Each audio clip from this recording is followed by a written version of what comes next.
If you are feeling discontent with your life, make sure to watch this video till the end. This story will transform your life today. In a time long, long ago, there was a vulture who was very unhappy with his life. One day, his discontentment couldn't hold him back, and he began to cry sitting on a tree. A sage who was sitting under the tree meditating felt a drop of water on his forehead. As he looked up, he saw a weary vulture crying with deep sorrow. The sage felt compassionate on the poor vulture, and he asked, "Why are you so troubled, young one?" The vulture lowered his head and answered, "O wise one, I am very unhappy with my life. I have spent my entire life feeling like an outcast, a creature of the shadows, avoided and unappreciated. While the other birds dance in the sunlight, admired for their beauty and strength, I am burdened by the thought that I am nothing more than a scavenger, destined to be ignored. Death is better than to live such a life, O wise one." On hearing the vulture's words, the sage's heart was filled with empathy. He comforted the vulture, saying, "Young one, we should learn to embrace happiness regardless of our circumstances." But the vulture couldn't understand the sage's words and continued crying. The sage said, "Don't be upset, young one. Tell me, if I could grant you a wish, what would you choose to become?" The vulture felt happy and said, "O blessed one, if you could grant me my wish, then please make me a swan. They are elegant and admired by all." The sage said, "Okay, young one, before I grant your wish, please go and speak to a swan and ask if he is truly happy with life or not." Eager and elated, the vulture flew to a shimmering lake where a swan floated gracefully. He went to the swan and said, "O beauty, you are indeed so beautiful and flawless. You must be the most elegant bird. Everyone adores your beauty. You must be the happiest." The swan sighed, "Oh no, my friend, I am not the happiest. There are so many beautiful colors in the world, but I don't have them on me. I wish to have many colors like a parrot, who is colorful and full of life. I think parrot must be the happiest bird in the world. It is so colorful." Hearing this, the vulture flew away and arrived at the parrot. "O charm, you are so colorful and charming. You must be the happiest bird in the world." The parrot let out a heavy sigh. "Oh no, my friend, I am not happy.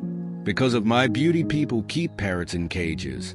I constantly live in fear, worrying that people will catch me and put me in a cage. I think peacock is the happiest bird in the world. He is more colorful and majestic than me." Hearing this, the vulture again flew to find Peacock. He found a peacock dancing in a zoo. He went up to the peacock and said, "O magnificence, how beautiful and magnificent you are. Your beauty attracts thousands of people. They pay to see your beauty. Truly, you must be the happiest bird in the world."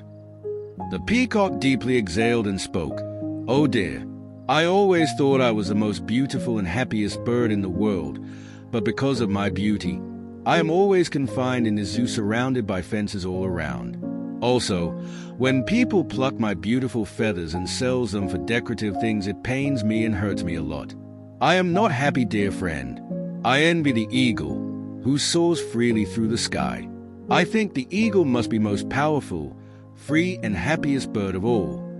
Dejected and tired, the vulture decided to meet the eagle for the one last time and returned to the sage. He flew to a high mountain where an eagle surveyed the land. He asked the eagle, "O my majesty, you are the mightiest of all birds. You are powerful, graceful, and free. Surely, you are the most content and the happiest of all birds." The eagle sighed, "My friend, strength and freedom come with loneliness. I am always alone, and I am feared by others rather than loved.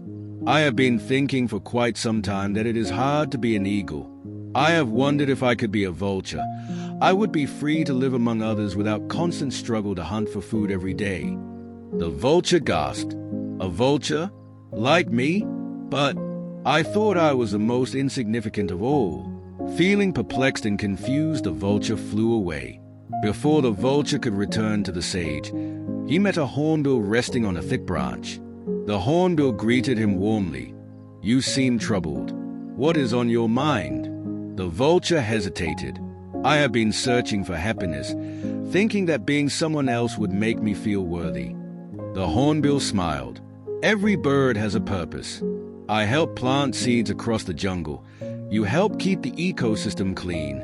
Without you, disease would spread. You may not be colorful, but your role is vital. You are not unwanted. You are essential.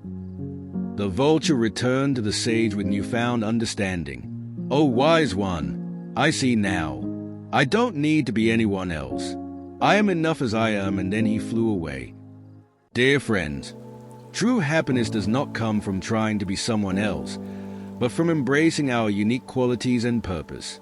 Every individual has a role to play, and comparing ourselves to others only leads to discontent and destroys our true joy of being alive.